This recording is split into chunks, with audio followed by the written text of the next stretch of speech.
अस्सलामुअलैकुम। आप देख रहे हैं ड्रामा सीरियल जमा तकसीम।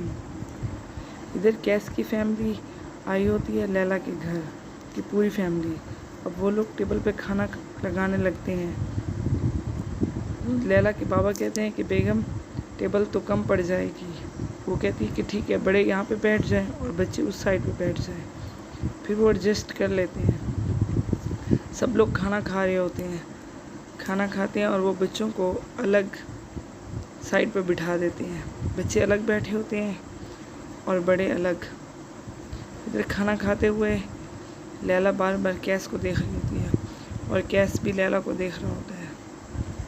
इधर सब लोग खाना खा रहे होते हैं, लेकिन कैस की भाभी रास्ता को फॉर्क एंड नाइफ से खाना खाना नहीं आता। उसकी लैला की अम्मी कहती है कि तकल्लुफ़ करने की कोई ज़रूरत नहीं है, आपको जैसे तरीका आता है आप खा लें। इधर फिर ये बताता है कैस का बाबा कि दोनों हमारी बहुएं हैं, माशाल्लाह बहुत अच्छा खाना बनाती हैं। वो फिर बताते हैं, फिर ये भी कहता है कि भाभी आपने जो कुछ अगर और मंगवाना है तो मंगवा लें। इधर ये कहती है कि अब्बा जी मेरी तारीफ़ तो करें, बस मेरे अब्बा जान तो बहुओं को बेटी मानते हैं, मैं तो जैसे इनके लिए पराई हो गई हूँ। फिर ये कहती है कि मैं अगर आपने कुछ और खाना है तो मैं मंगवा दूँ। लैला कहती है तो उसकी रास्ता भाभी कहती है कि नहीं। फिर ये कहता है कि मुझे पता है भाभी क्या लेंगी। बस वो खाना खाते हैं और फिर ये वहाँ से जा रहे होते हैं। तो वो इन्हें अल्लाह हाफिज़ करने बाहर तक आते हैं, लैला की फैमिली वाले। इधर कैस मिलता है लैला के बाबा यानी कि अशर को, वो खुदा हाफिज़ करते हैं। उसकी अम्मी, उसके बाबा और लैला देख रहे होते हैं कि वो लोग चले जाते हैं। फिर ये लोग आकर डिस्कस कर रहे होते हैं। लैला पूछती है अपने बाबा से कि बाबा आपको वो लोग कैसे लगे। उसका बाप उसको बताता है कि बहुत सीधे साधे लोग हैं, लेकिन उसकी अम्मी बहुत ज़्यादा परेशान है कि ये सीधे साधे लोग ही बाद में बहुत ज़्यादा चालाक निकलते हैं। वो कहती है कि बाबा नहीं, वो बहुत सीधा मिजाज के लोग हैं, वो हमसे बहुत मुख्तलिफ हैं लेकिन अच्छे हैं। ये कहता है कि हाँ वो बहुत अच्छी फैमिली है। फिर उसके बाबा पूछते हैं कि तुम क्या चाहती हो। वो कहती है कि बाबा मैं एडजस्ट कर लूँगी, लेकिन अब आप बताएं कि आप क्या चाहते हैं। फिर उसके बाबा कहते हैं कि मुझे तो वो लोग अच्छे लगे। वो हाँ कर देता है, लेकिन उसकी अम्मी परेशान होती है और उसको गुस्से से देख रही होती है अपने शौहर को। इधर कैस आता है और कहता है सबको कि सब लोगों को जाने की क्या ज़रूरत थी। उसकी बहन कहती है कि क्या हो गया भाई, तुम्हें कैस ये बात नहीं करनी चाहिए थी। उसकी भाभी कहती है कि हम अभी से तुम्हारे लिए इतने सारे लोग हो गए। वो कहता है कि आप लोगों ने ये क्या मतलब निकाल लिया है। अपनी बहन को कहता है कि आप कैसी बात कर रही हो। वो कहती है कि कैस तुमने ये कैसी बात कर दी। फिर वो एक्सक्यूज़ करता है और वहाँ से चला जाता है। इधर जाकर लैला को कॉल करता है और पूछता है कि क्या हो रहा था। लैला कहती है कि तुम्हारी कॉल का इंतज़ार कर रही थी। फिर वो कहती है कि तुम्हें मेरी फैमिली कैसे लगी। वो कहते हैं कि बहुत अच्छी है आपकी फैमिली, पापा तो आपके बहुत ही ज़्यादा स्वीट हैं, उनकी बहुत अच्छी पर्सनैलिटी है।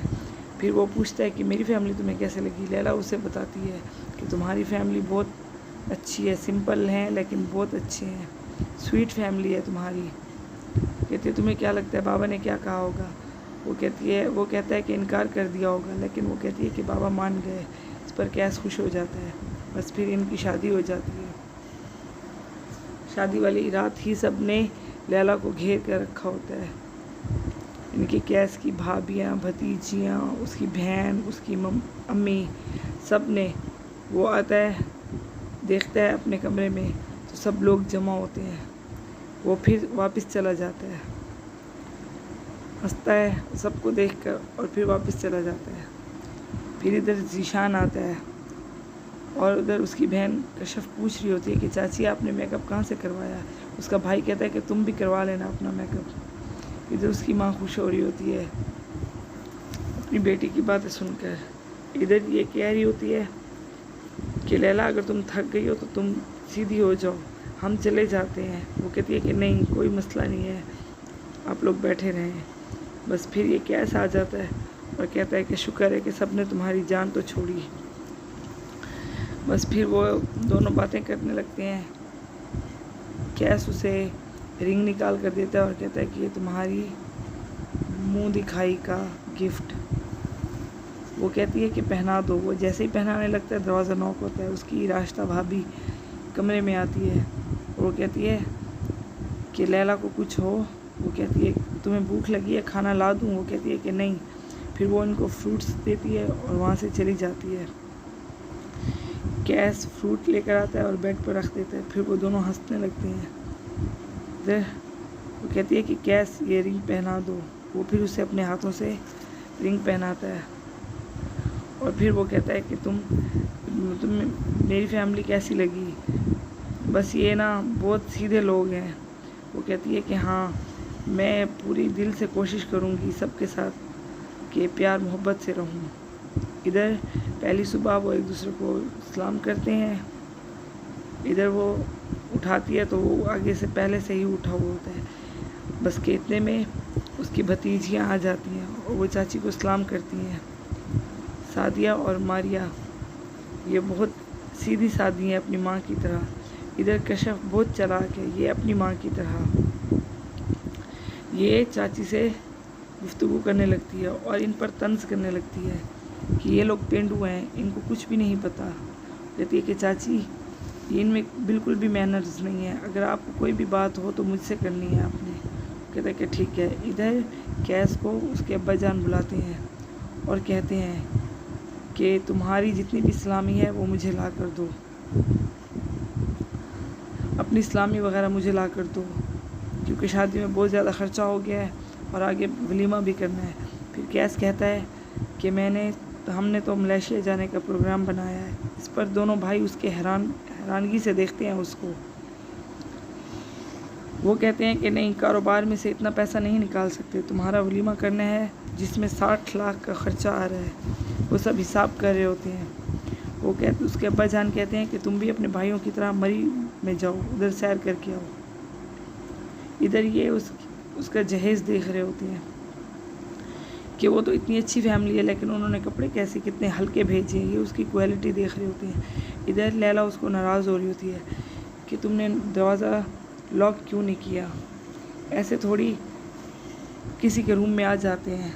वो कहते हैं कि हमारे घर में ऐसे ही है, बच्चे तो क्या बड़े भी बग़ैर नॉक किए आ जाते हैं। दरअसल किसी को आदत नहीं है ना मेरे रूम में नॉक करके आने की।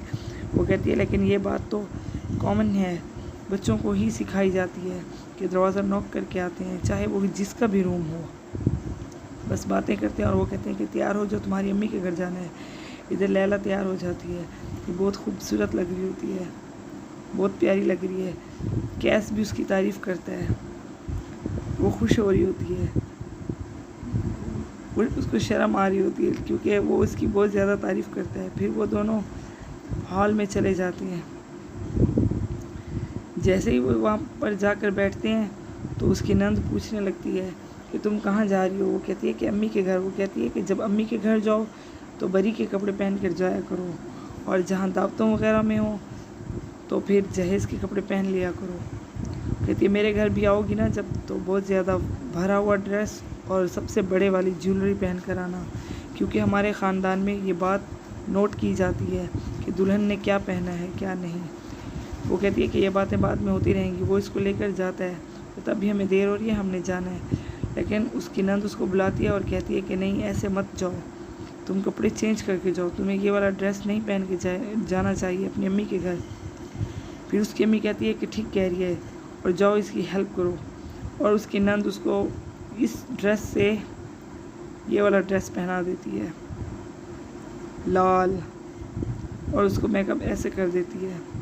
अब ये बहुत परेशान है कि मैं तो बहुत ज़्यादा, मेरा सूट और मेकअप हैवी हो गया है, मैंने कभी इतना हैवी ड्रेस नहीं पहना।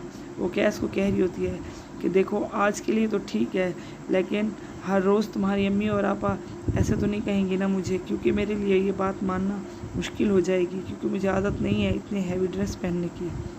इधर वो घर पहुंच जाते हैं। जैसे ही उसकी अम्मी दरवाज़ा खोलती हैं वो हैरान हो जाती है। वो लैला से पूछती है किसी शादी में गई थी? वो कहती है कि नहीं, आपसे मिलने आई हूँ। फिर वो कहती है कि इतना तैयार होकर क्यों आई हो? कहती है आपके लिए तैयार होकर आई हूँ। क्यों, मैं अच्छी नहीं लग रही?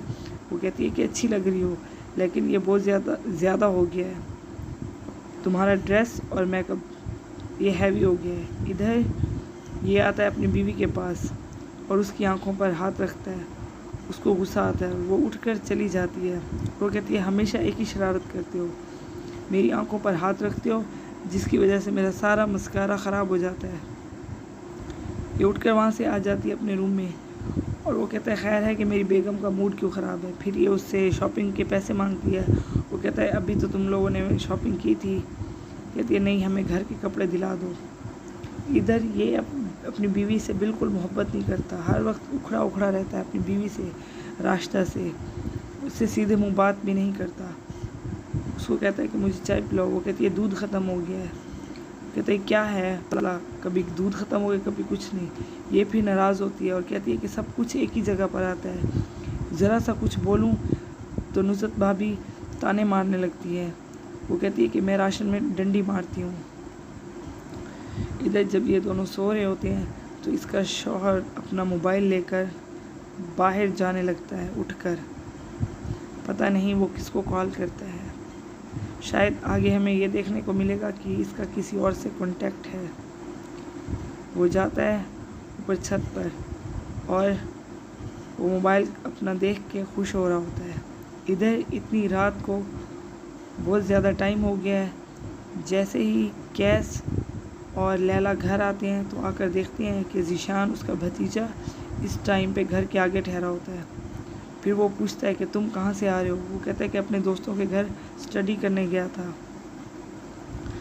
इधर ये दोनों अंदर आ जाते हैं। जैसे ही अंदर आते हैं रूम में, लैला कहती है कि मैं अपना मोबाइल गाड़ी में भूल गई। वो कहता है कि ठीक है, ये चाबी लेकर जाओ, अपना मोबाइल लेकर आओ। जैसे ही अपना मोबाइल लेने आती है तो क्या देखती है कि उसका भतीजा ज़ीशान अपने दोस्तों से चाची के ख़िलाफ़ बातें कर रहा होता है। प्लीज़ चैनल को लाइक कर दें।